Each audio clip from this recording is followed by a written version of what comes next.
Welcome to Chapter 5, Part 4, where you're going to learn how to drag and drop colors into an object, and this should be a pretty quick lesson.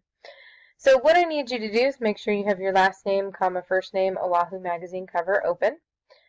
Once that is open, go to Window or View, Extras, and then select the option that should say Hide Frame Edges. Mine says Show Frame Edges because mine are already hidden, but yours should say Hide Frame Edges, and go ahead and click on that. And it's going to hide the edges of the frames while we work in this document.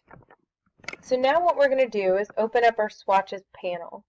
And hopefully you still have your green and your green 25% swatch.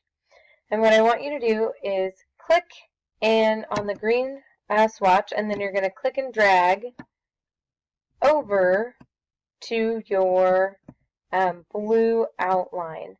So right here you have that cyan or blue border. And when you click and drag and hover over it, it should turn into green.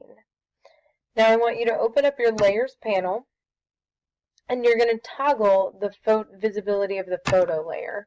So clicking on that little eye and turning it off, and now you should see a white background. So heading back to your swatches panel, I want you to take your pink panel, or pink swatch, and you're going to click and drag over the center of the document back here, and release so that the background is now a pink color.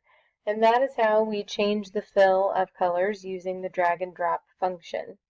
Go ahead and save your work and move on to the next part of the chapter. And do not turn anything in yet.